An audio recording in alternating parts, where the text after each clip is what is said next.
Hello, everybody. Greetings from Confederation of Medical Association of Asia and Oceania. Myself, Dr. K.K. Agarwal, President, and Dr. Chong, the Chair, invite and welcomes you all who are watching this program on our various social medium. And today is Deepavali. So happy Deepavali to all. The word Deepavali has a lot of spiritual significance. It is always celebrated on the dark moon day, that is Amavasya, when there is darkness all across the sky, and full moon and new moon. New moon, full, this is the new moon, which is the dark moon. And when you have a outside new moon, when you have inner inside your body full moon, that is called outer darkness and inner enlightenment. So Deepavali in India is celebrated after a 1 month, like a Easter in Christians, like a Rosa in Islam. When you do a 1 month old spiritual detoxification on 30th day, that is the day of new moon, you start getting the purpose of your life. The day you realize the real purpose of your life, you get inner happiness, and that inner happiness, inner silence, inner intelligence is lighting. People have now started lighting outside the body, but actually it is inner lighting. So outer darkness, inner lighting is Deepavali. For all practical purposes, we have been, every Saturday we observe Diwali when we take away outer ignorance about COVID-19 and we bring happiness and intelligence of COVID-19 within us. The time we say that I have learned something new, that's what Diwali is. So at every step, every moment, whenever you say, oh my God, I didn't know it. So for the first time, I got clarified in this particular subject. That is the meaning of Diwali. Unfortunately, it has been shifted to a ritual. Actually, it is much deeper than that. So whenever you remove ignorance from your mind about any subject, the word eureka is Diwali. Oh my God, why I didn't thought it, why didn't about think about it earlier? And that's what Diwali is. So Diwali is at the level of a cell. It is a cellular Diwali. That means it's an inner silence. And when you talk about inner silence, three things happen in an inner silence. So whenever there is a toxin, whether mental toxin or physical toxin, you get three types of responses: TH1, TH2, and TH17. TH1 response is a cellular response. TH2 response is humoral response. And TH17 is a regulatory response. So whenever you have an attack in your body, whether it is a mental toxin or a physical toxin, the TH response will come, the cytokines will come, and they start fighting. When they start fighting, then the specific police will start coming and they will start telling TH1, hold on, now we have come, we will take over. So when TH2 takes over from TH1, the person recovers from COVID-19 asymptomatically. So when you have a response, this response of a shifting from TH1 to TH2 takes 5 days or maximum 8 days. In those 8 days, if there is a shifting, smooth shifting from uh, Donald Trump to Biden, that is called as a very clear, unagitated transfer of power from one person to another, that we say that cytokine crisis hasn't happened. That's a normal response. And if the Bush administration, which is if the Trump administration, which is TH1, he says, I'm not going to hand over powers, then TH2 doesn't take over. You may end up into a exaggerated Trump response called as cytokine crisis. In that particular condition, the Supreme Court of America will have to come in as a TH17 response. they will have to come in and order that TH1 you go and TH17 you don't go. If the TH17 response doesn't come, and in that particular case, you lose the game. The country gets vanished. So therefore, the main role will come is of TH17 cells. Now, TH1 response is dependent on interleukin 12, and TH2 response is dependent on interleukin 10. So balance between interleukin 10 and 12 is the full game of coronavirus. So when TH12, interleukin 12's role is to instigate cytokines to come. And the role of interleukin 10 is to suppress that response. Therefore, if you want to balance between interleukin 10 and 12, the answer is inner silence. Inner silence. So inner silence is what Diwali is. So Diwali, Easter, whatever festival, religious festival you do, if that festival balances your TH17 and does not allow TH1 to overshoot and allow TH2 to work, that is called the purpose of parasympathetic system in your life. So if you shift yourself from sympathetic to parasympathetic mode in time, that's what healing is. That's what inner healing is. With that, I hand it over to Dr. Chong to conduct this meeting. I will be giving, as usual, the latest data of all the countries, and then we can have further discussion from various countries. So, Dr. Chong for introductory remarks. Then I will give the latest update of Corona in various countries, and then we can have discussion further. Thank you, President. First of all, thank you all for attending the meeting. As always, a pleasure to see everyone on Saturday, and happy Deepavali to everyone. We also celebrate here in Singapore. We have a major public holiday. That's why I'm not at work today. So it's one of our four major celebrations for various festivals in Singapore. For example, Christmas, New Year, Easter, Vesak Day, Hari Raya Puasa, Hari Raya Haji. So, yep. Thank you very much. And always good to hear from President a philosophical understanding of TH1, TH2, and TH17. On the Chinese side, we'll call it yin and yang. Yes, absolutely. Just like sympathetic and parasympathetic, vagal versus sympathetic, and adrenaline, and so on. So in medicine, there's a lot of philosophy, and always a pleasure to listen to President impart some of that philosophy in the medical sense. So without much ado, I'll leave it to Dr. Agawa, our President, to carry on. Thank you.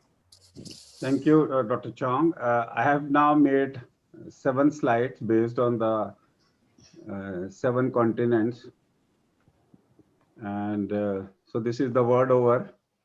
This is the word over picture. You can see it is still the first wave. And there are, within the first wave, we have actually a first wave looks like an ocean where you are seeing cases coming down, rising, coming down and rising. And same is the death rate. So at this moment, the death rate is following the number of cases in the whole world when taken together. Then we take now North America. Now we take North America. In North America, I have taken examples of 3 countries, USA, Canada, and Mexico together.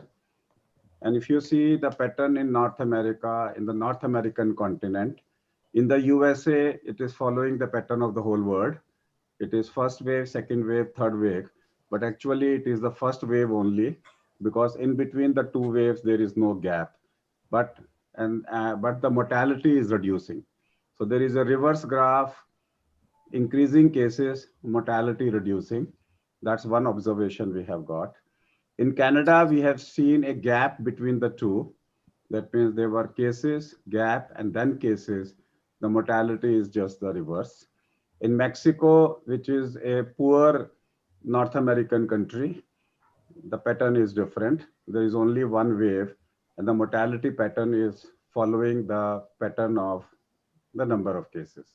So in North America, we have one is Mexico, which is not behaving like USA and Canada, and we didn't expect it from the healthcare point of view.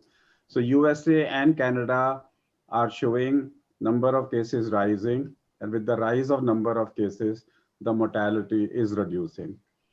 Does it tell us the D614 gene, which is more contagious and less, or does it tell us that we have learned the lesson, we now know how to protect and how to save? That is the pattern USA and Canada are showing. Now we come back to the South America. I've taken three examples, Brazil, Peru, and Argentina. Practically, they are saying the same pattern. If you can see, this probably in Peru is the gap where you have missed cases. So they all are showing a single response. So South America is showing a single response, and and the mortality pattern is same as mortality pattern of the number of cases. That's a typical response we are getting in most countries. But when it comes to African countries, I've taken three examples: African continent, South Africa, Morocco, and Egypt. They are also showing the same pattern. One graph, no second wave, mortality is equivalent to number of cases. So again, African countries have a poor infrastructure. So therefore, the more the number of cases, more will be the death. That is being shown. Then we come back to Oceania, that is New Zealand and Australia. They have shown very few cases. So they are somehow spared.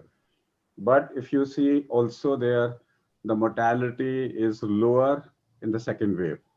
That means they have also learned their lesson. Their mortality patterns are different. We come back to the European countries.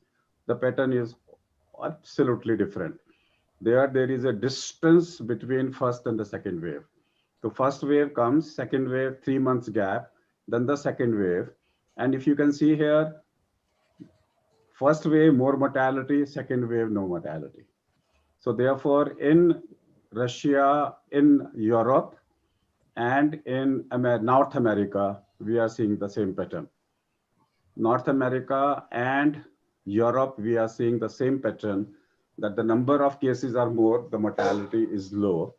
Probably these are the countries where inflammation is much more. So in whichever countries inflammation is more, steroid probably has made a difference. This is again the same continuing the Europe, and you can see the same pattern. All European countries are showing the same pattern, where there is a gap of 2 months of silence, and then suddenly the cases are coming. And when the cases are coming, the mortality is very, very, very low. Coming back to the Asian countries, which is our concern.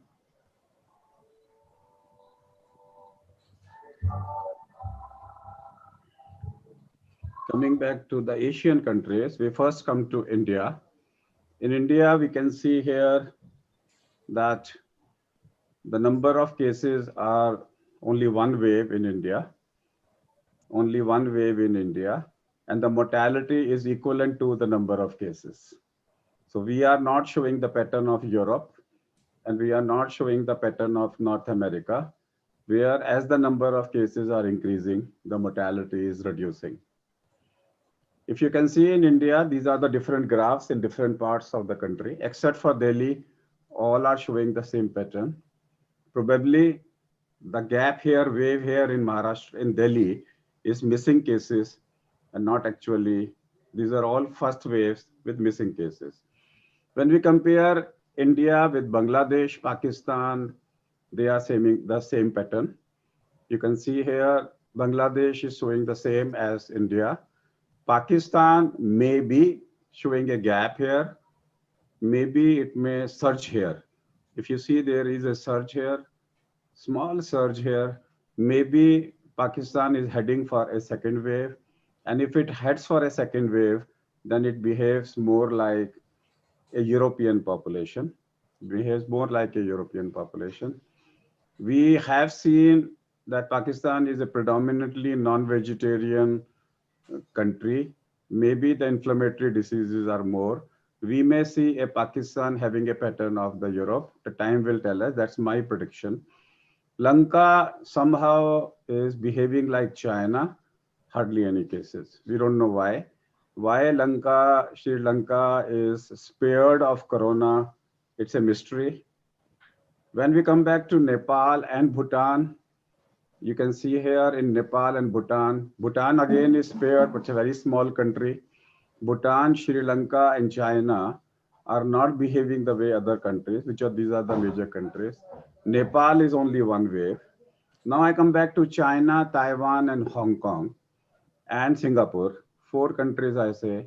China, Taiwan, practically absent cases, hardly any mortality. Though China was the one who started, but if you see globally now, China has been able to control the disease very well. Taiwan also has been able to control the disease very well. Hong Kong also, except for the spurt, have been able to control the disease very well. And then Singapore also has been able to control the mortality, hardly any mortality, single cases with that. And then we come back to the pattern of in Asia, we have Thailand, Malaysia, and Indonesia. So these are this is Indonesia. And if you see here again, Thailand is totally controlled. Malaysia, he's seeing a second pattern, but if you see the second pattern, number of cases more, mortality is also more. And Indonesia also, as the cases are appearing, mortality is increasing. Then we come back to one more part of Asian countries, and that is the last part, Iran, Iraq, and Saudi Arabia. So this is also showing as the number of cases are increasing, mortality is increasing. So if I have to observe, there are two types of observations, three types of observations we are getting. Some countries are relatively spared. Singapore, Hong Kong, South Korea, Taiwan, China, Sri Lanka, Bhutan, they are comparatively spared. Then there are companies which are behaving like more the cases, less the mortality in the second wave. These are European countries, they are behaving differently, and North American countries. Then there are countries which are behaving like Iraq, like Indian subcontinent. All of them are behaving more the cases, more the deaths. So these are the three distinct observations we are getting. So what is it related is a matter for discussion, but we are getting three different types of observations. Classical Europe, all are behaving the same. Number of cases, high mortality, gap for 3 months, then sudden spurt, very low mortality. Then we have countries like rising, rising, and rising. Mortality is reducing, like America. Then rising, rising, and rising. Mortality is also increasing. So these are the three patterns we are getting. Open for discussion.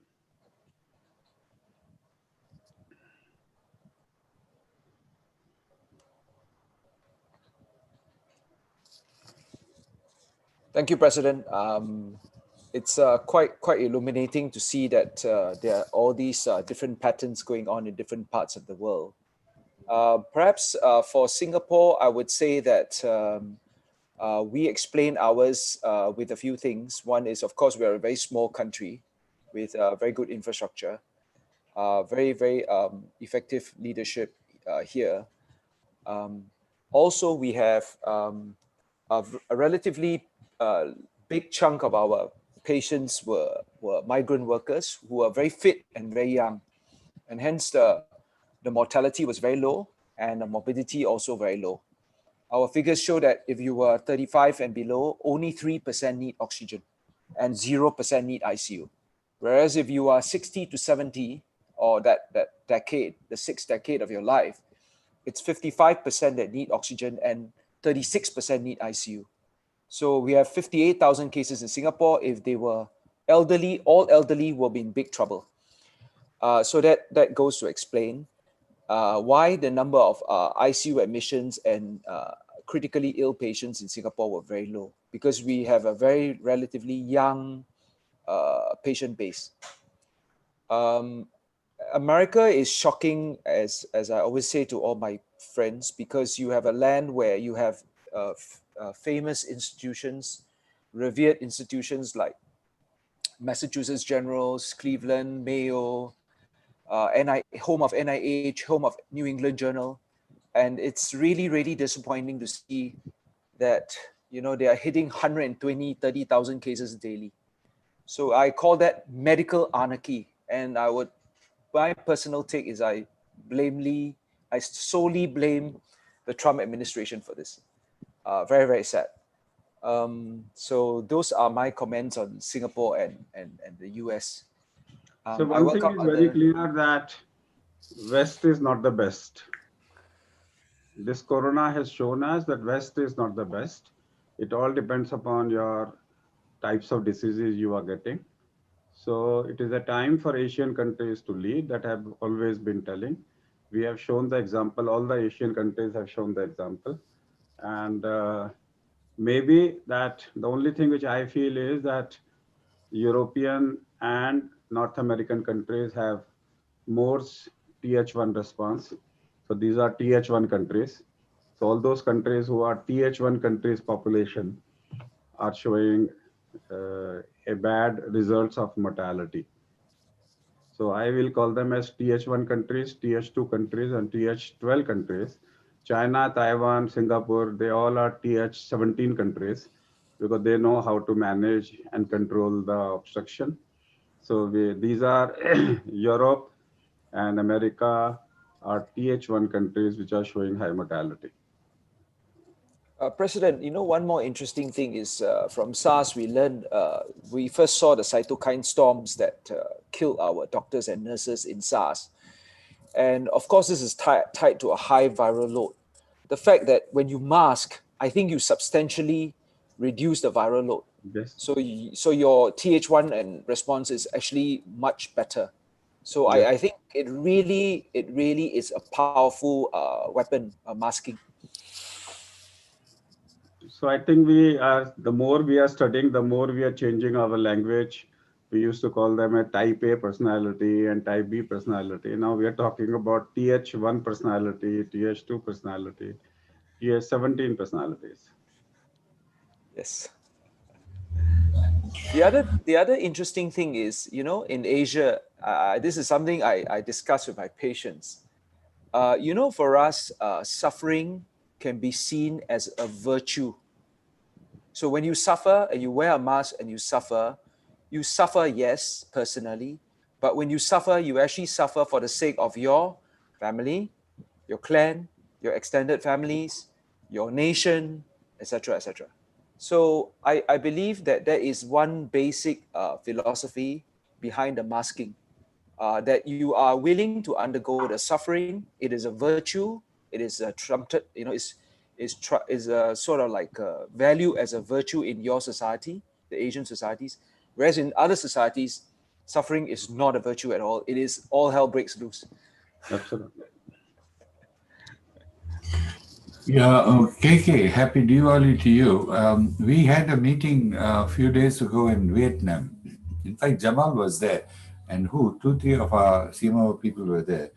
And they produced very good data. I don't know, I haven't seen, but they've had only 33 deaths in the whole program. So we asked, what was it, the director, the president of whoever that, what was the cause? They had totally 1,300 or 1,400. They gave the data. And so we asked, why? How is that you have done? What's your thoughts about this? And of course, they said first is the government.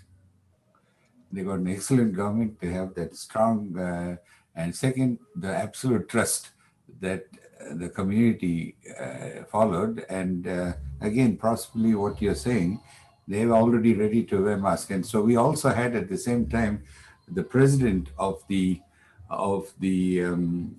Association of Medical AMI, Association of Medical Education for Europe. Trevor Gibbs was also in my program. And he said, so he gave a comment and said, I come from a country where people are stupid and they don't want to wear this. They don't believe, they want rights. and so forth. So this is why we are different from you, and that's why we are. So I was thinking of what you just said, and I think a couple of things we learned from how the population itself feels. You see.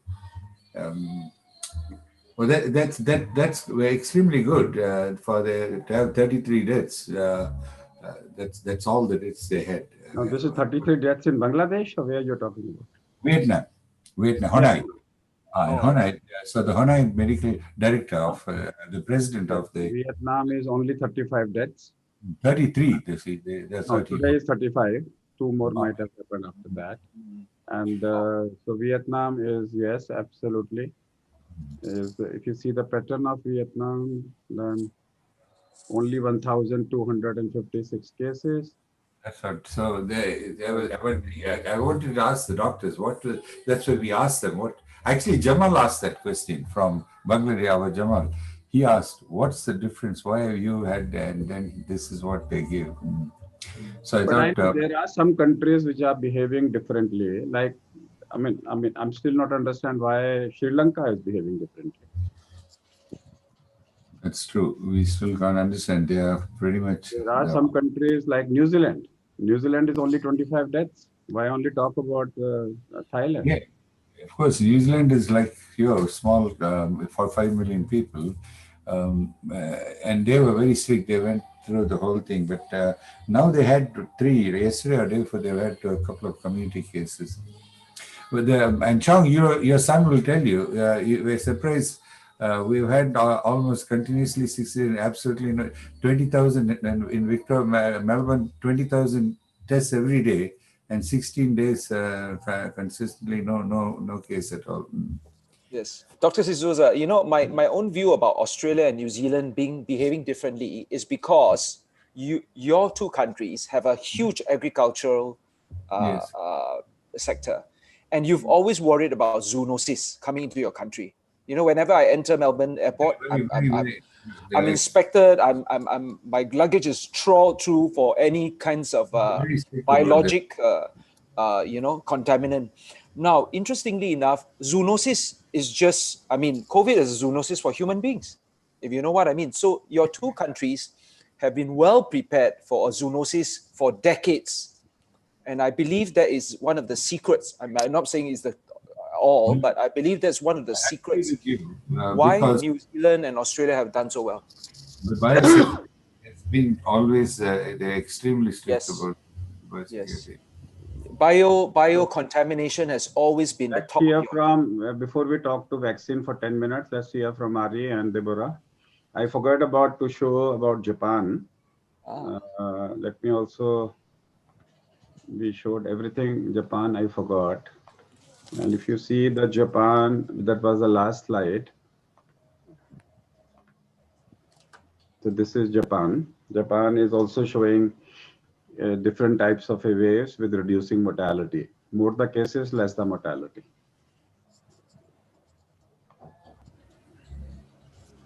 Dr. Kigi, thank you very much for sharing the data from Japan.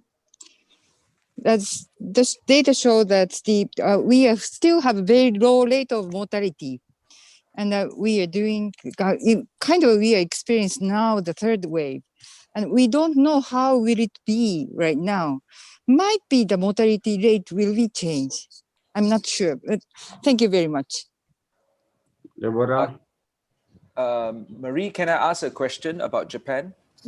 Yes, please. Okay. After learning from the first wave, for example, was there a lot of emphasis on preventing the elderly from catching the disease? Was there a lot of emphasis that the elderly must stay home, must not go out? Yes. Yeah, I believe that's one of the very important reducing. One of the important steps in reducing mortality is to make sure your elderly are protected. Yeah.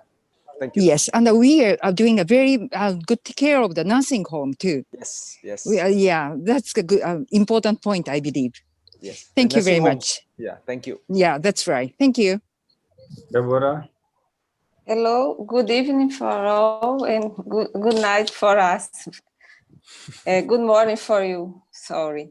Here in Brazil, the here return to high the COVID moving average of cases. Total reaches 5 million of cases. People are acting as the pandemic is stopped. We are very worried because we have elections next Sunday for major of cities, and the medical entities are concerned about the increasing cases. We are making webinars and meetings to talk about it, to how to discuss what we must do at this time. We are very worried.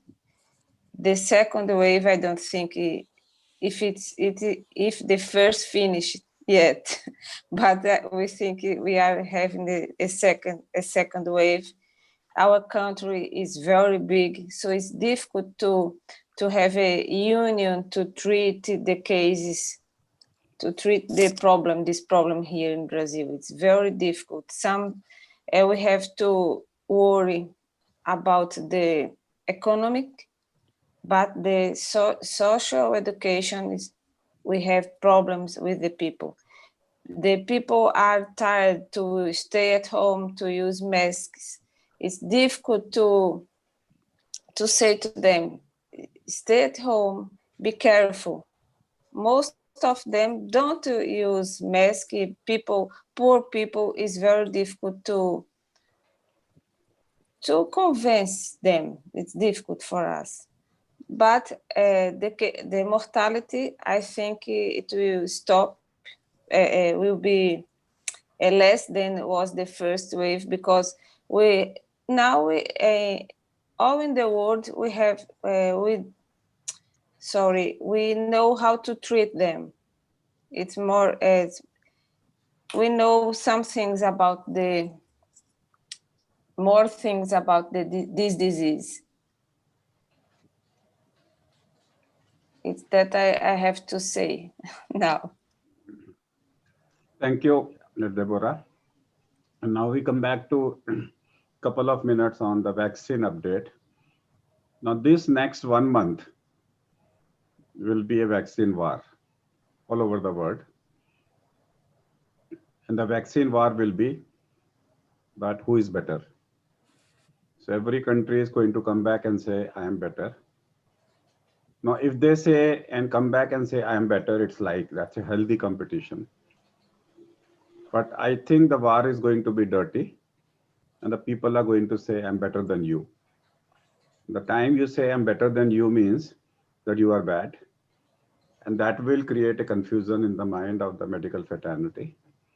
So it is for the medical fraternity not to get influenced by the media and by the companies to talk science, to learn about the science. And that's what I'm doing for the last 6 months, preparing myself for vaccine debates so that we are updated and talk to people in their vaccine language so that we can justify which one is good and which one is bad. Now, messenger RNA vaccine came. Pfizer said, I'm 90%. And the next day, Sputnik in Russia came forward and says, if you are 90, I'm 92.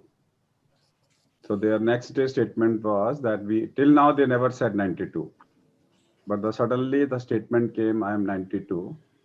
And yesterday the statement has come from Moderna, wait for me, in a week's time, I'm giving you my results. So Moderna will give you the result within a week.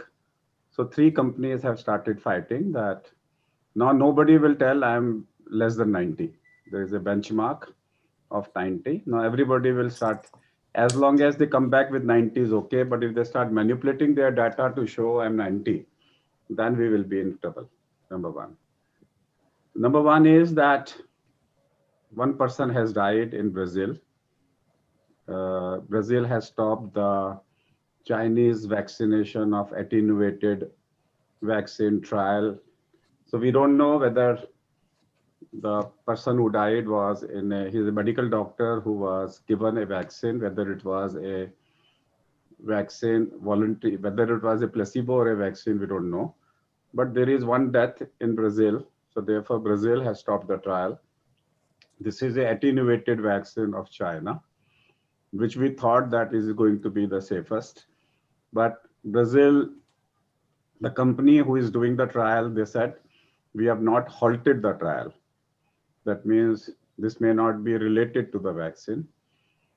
So they will also come back. Bharat Biotech, another inactivated vaccine, will announce its results in a couple of weeks. One minute. Can I ask you, the Chinese one, wasn't it already past the regulatory, was it not, you're saying that they are doing still doing the phase 3 study now, but I thought it was already past the regulatory. No. No, there is a twist there. The twist is that, no, there is a twist there. Yeah. In your country, you can have a emergency use authorization. Yes. So China has a EUA in China, but outside other countries, they have to show the results. So their trial is also going on in Brazil, where one person died. Okay. So say, for example, if you have an Australian vaccine, if you want to launch it in India, you have to do a bridging study. You have to show the results in Indians. So that vaccine is already used in China. It is available in China, but their phase 3 trial is now going on all over the world. So they, in China, after phase 2, they launched in China as a emergency use authorization. But then EUA is a country specific. EUA of one country does not mean you can launch it in other countries.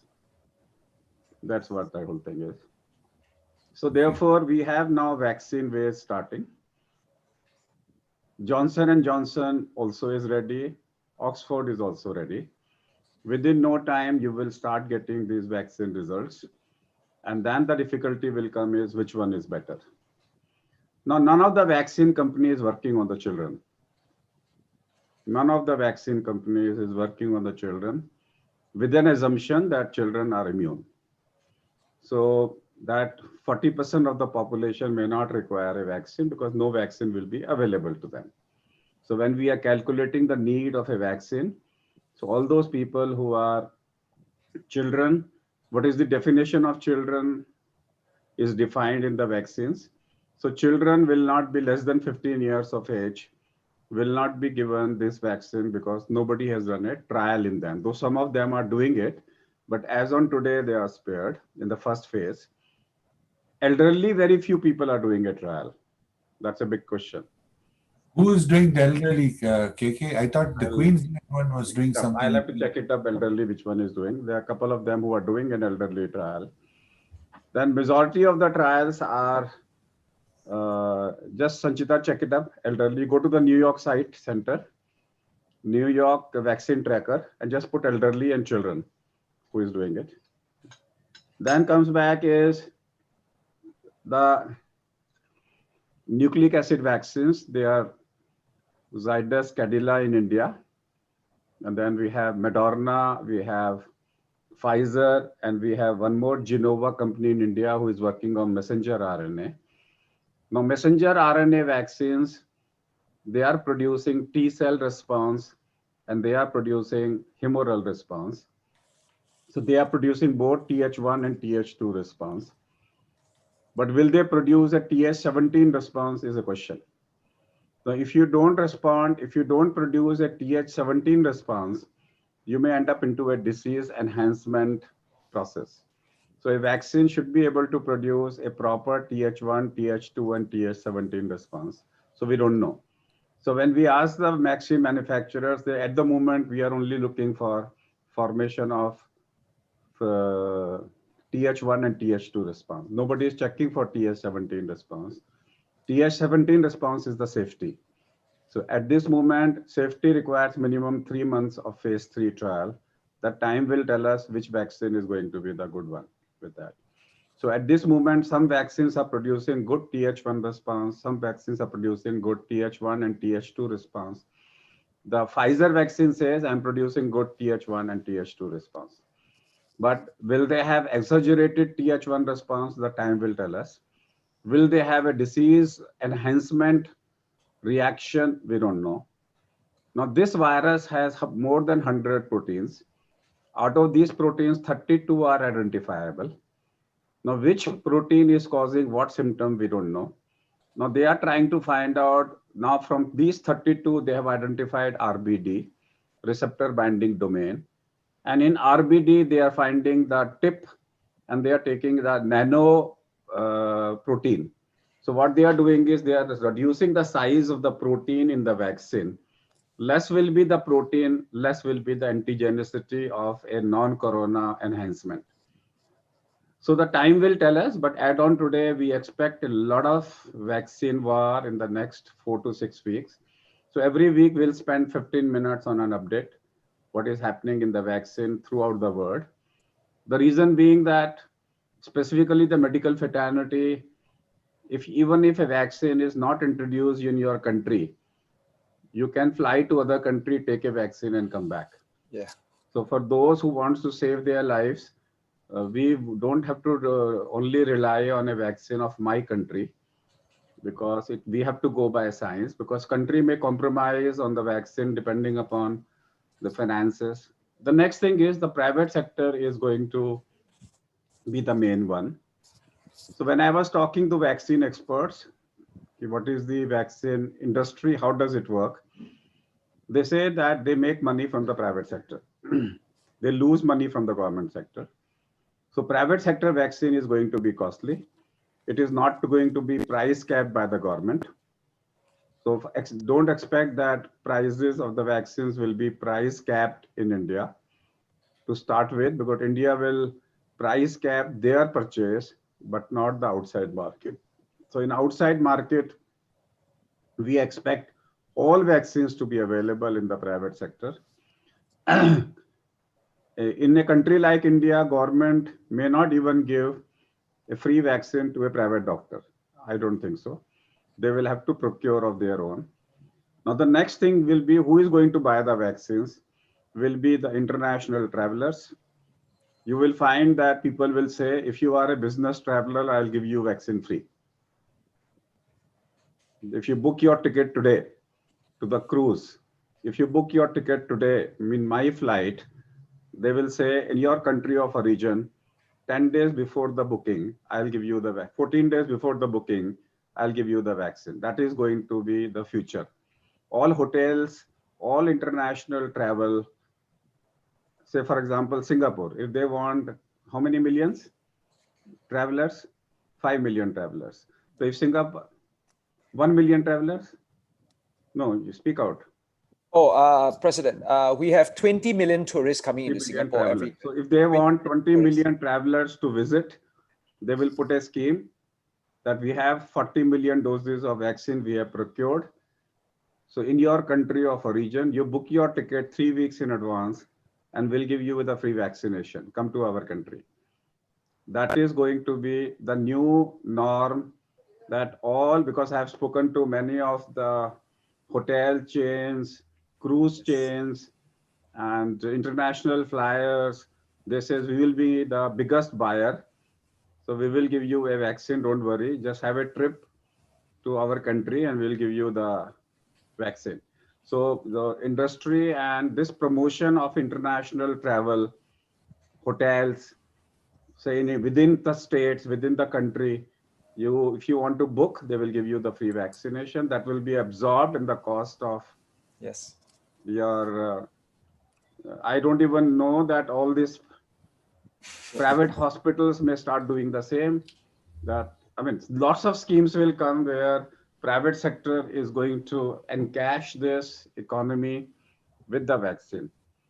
I mean, Australia, they are giving all citizens and permanent residents will get it free. They've already said that. They've placed the order for 4 places. So they've told also some visas, visit visas, certain category they might also be entitled to So that's the plan. See, a country, unless they give it, smaller countries, unless they give it free to their people, how will they attract the international visitors? Yes. They will say that my country is free of infection, you come and visit us. And there they will make the money. See, the President, money has to be made somewhere, has to be compensated somewhere. Yeah, here it's the health is universal health. So irrespective whether they give it or not, it's covered generally. Even the flu is covered. President, it's very interesting because if you look at the airline industry and the hotel industry is badly hit. And actually, when one travels, the biggest chunk of your spending is actually hotel and air ticket. That's So true. it actually makes sense. It actually makes sense for the vaccines to be bundled into that cost. And What right about- now, the airlines are all on their knees, and the hotel industry is also on its knees. So I think you're quite right, President. They will probably resort to this. But I have a couple of questions. Can I ask? You mentioned non-coronavirus enhancement just now, and I would like maybe you can tell us more about that, President, and also about the Chinese vaccine that had a death. Thank you. So in a China vaccine, they had using a vaccine which is a killed vaccine. Yes. It was given to a person in Brazil. Maybe Deborah has some information. Yes, the trial here with a Chinese vaccine has started 2 days ago. Do you know which vaccine it is? Because there are 4 of them. Sinovac. Sorry, it's CoronaVac. Coronavac. Okay, CoronaVac. CoronaVac. We had a death, but they don't. They said that this death was not because the CoronaVac. Okay, thank you. Some people said that the patient killed himself. He had some problems, mental problems, and he killed himself. Some people said it. This is Coronavac from Sinovac company undergoing a phase 3 trial. Thank you. This is what it has come. But the trial is continuing. The trial hasn't stopped. Yes. The second thing you asked was? The non-coronavirus enhancement. So there is a disease enhancement complication of a virus where you give a vaccine and it leads to a disease. It leads to a disease because of the vaccine. It's something like which happened in Philippines when the dengue virus was given, vaccine was given. Yes. And they had a lot of patients developing dengue hemorrhagic fever. Yes. In a disease enhancement means that if you give a vaccine, suppose you give a vaccine to a person, then he acquires an infection, his disease becomes much more enhanced. So these are called as disease enhancement reactions of a vaccine. So vaccine works like a sensitizer to the vaccine, and it is something like you give a vaccine and now he gets a natural infection, and the natural infection get exaggerated because of the earlier antibodies response. So now what they are saying is that the whole countries are now making a protocol that antibodies first be introduced in the mice, and then you give them a vaccine to see whether they are developing disease enhancement or not. The new protocol has come for the vaccines. Now these people will come back and say, I have done this testing, therefore I'm safer. So that safer is that you take human antibodies, inject it into the mice, and then you give them this vaccine. And then this vaccine precipitates a disease that is called as a disease enhancement portion. And that happens because of one of the antigen out of those 32. Which one will be caused, we don't know. In homeopathy, this is also called as a disease aggravation. So if you give a antigen, if the disease aggravates, that is called as a disease enhancement vaccine process.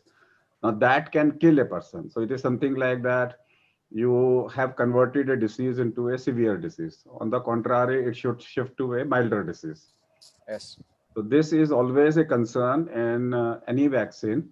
So the new protocol will be that all vaccines will give a animal data that they are not producing disease enhancements in rats and mice. President, the enhancement, is it linked to the same disease or other diseases? If Same you know disease, what I same mean? disease, Same same disease. disease. So No, no, as let in me the explain. yeah, Let me as in the explain. Sanofi dengue vaccine, we do not give it in Singapore. We only give it to people who had the first dengue attack, because if you give it to dengue naive patients, the dengue will become worse if they catch dengue. So we in That is what Singapore, disease yes, enhancement is. In a yes, dengue naive patient, yes. in a disease naive patient, if you give this vaccine, and after that he acquires a natural infection, if that infection becomes serious, that is called disease enhancing capacity of a vaccine. Thank you, President. You've answered my question. We have Alvin here.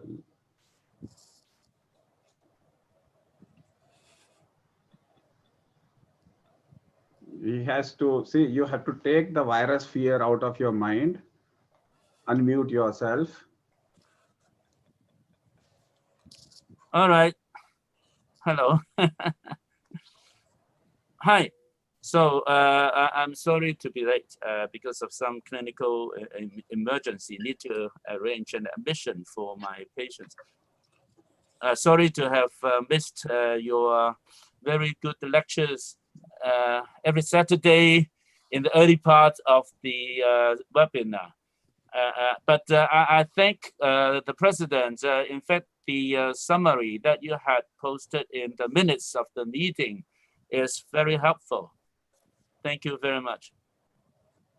I would like to ask the question that I asked last week. Do you have any information from your nation whether you will have the exemptions of testing for those diplomats or, you know, consulate people or any VIPs? In Hong Kong, every month we have 40,000 people entering Hong Kong with exemptions. They don't need to be tested. You know, some are because of their diplomat status.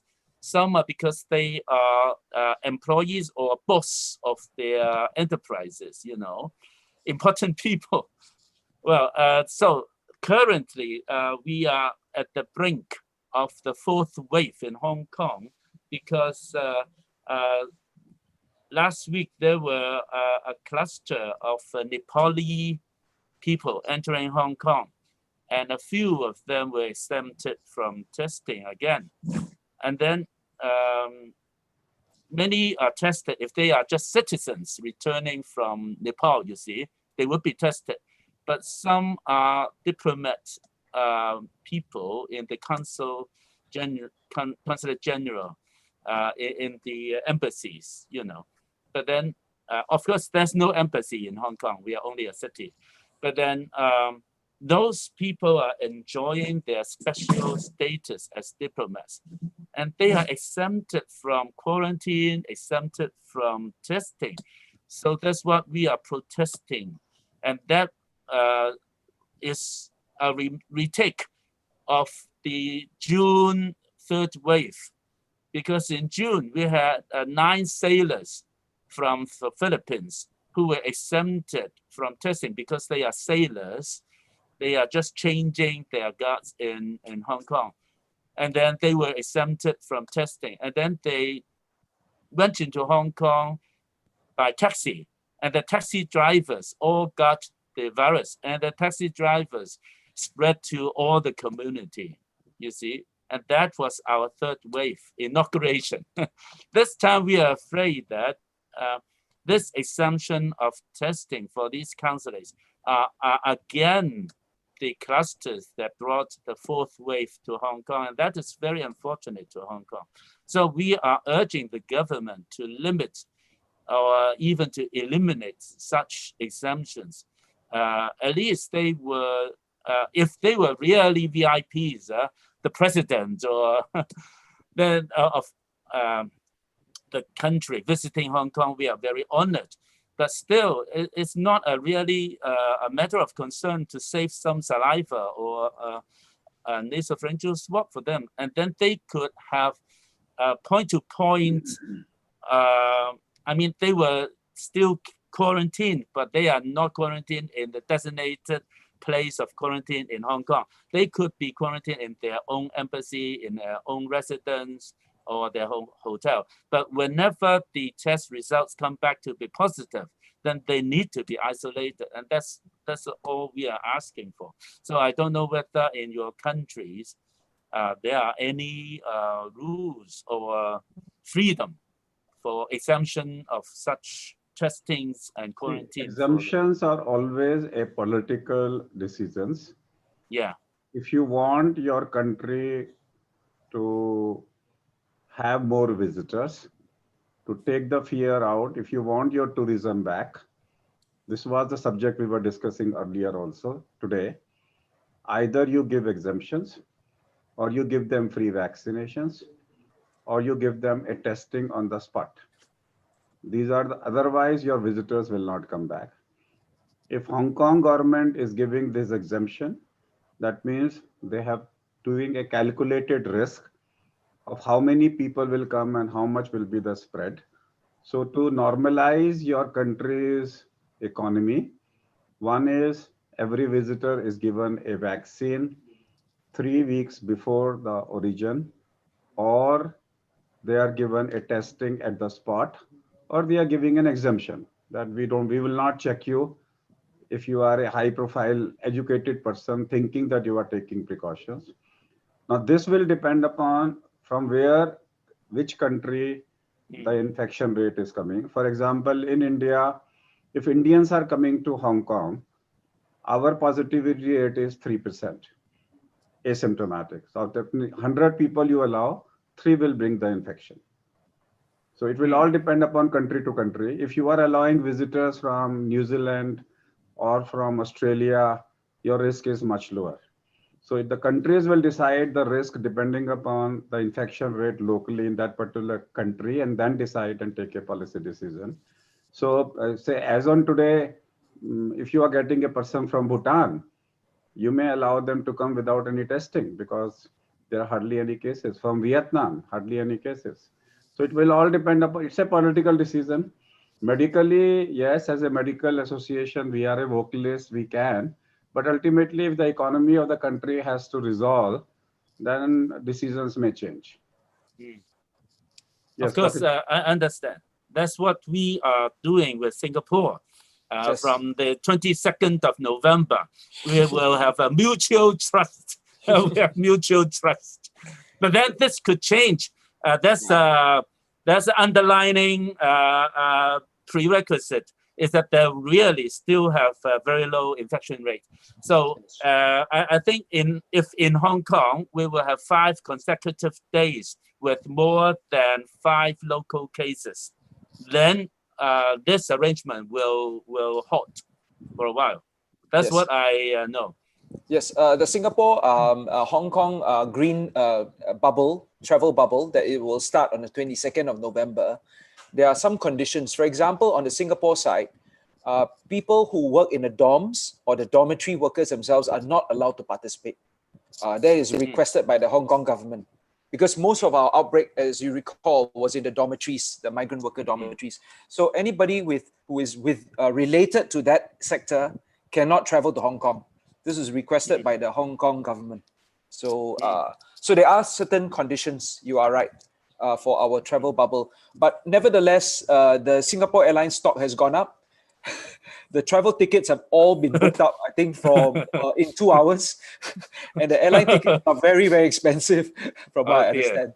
So there's a huge demand that is just come on with the announcement of the bubble. But a lot of countries are watching this Singapore-Hong Kong bubble to see whether it works. Because if it works well, I think it'll be a blueprint for many, many other countries to do the same.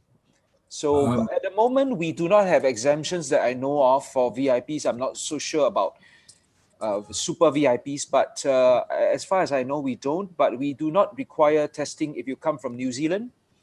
As of now, I think Australia and Vietnam and Brunei. I think these are the 4 countries. And of course, every country should have at the entry should have a Disney word for 5 days. You stay there, you enjoy, you demonstrate, you don't develop symptoms in 5 days, you enjoy, then you come in. Biobubble for 5 days. 5 days are sufficient. So I was just reading Dr. Chong again from the book that the name is antibody dependent enhancement. That if you give a vaccine, it produces antibodies.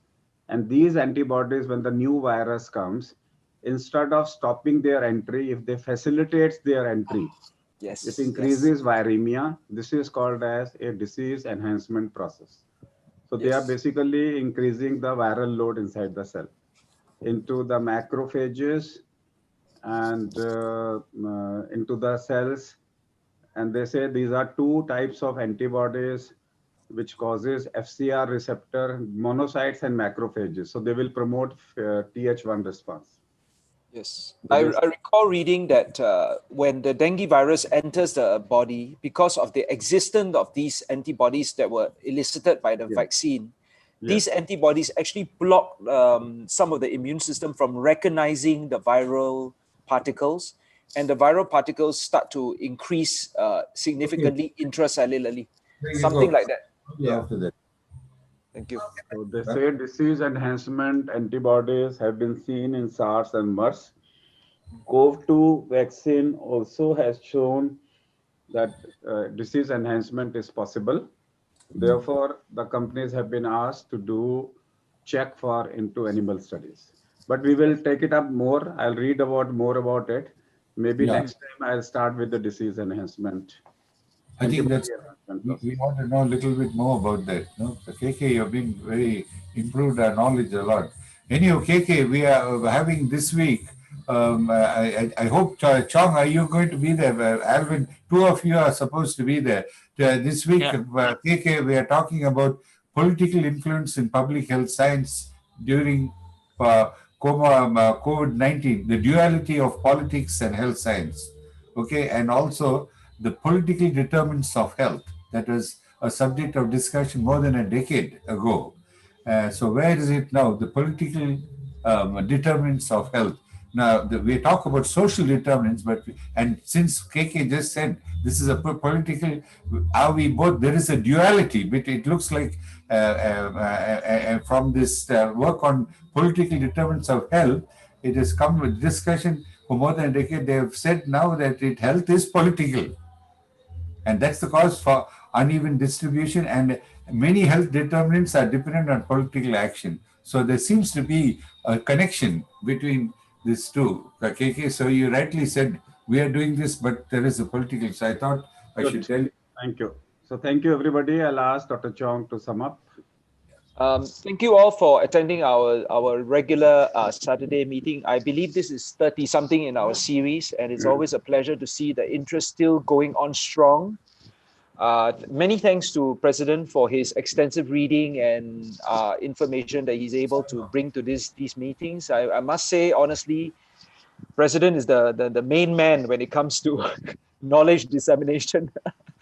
And, for all of us on this Deepavali holiday or Diwali, once again, happy Deepavali and Diwali to our colleagues in the various nations in the subcontinent. And I wish you guys all a good week ahead until we meet next Saturday for our regular Saturday morning catch-up. Thank you all. Thank you, everybody. Thank you. Bye-bye. See you. Bye-bye. Thank you very much. It's a pleasure for me to listen to you. And I promise I will improve my English. Thank you. Thank you. Deborah also attends the Sunday meeting. She's also takes part in that. Chong, are you definitely going to be there? Pankaj live. Yes, this is Dr. D'Souza. Yes. Saurabh live बंद कर दीजिए. Dr. D'Souza, you mentioned something? No, I said that I put you, but you didn't. You've been on the list for the panel.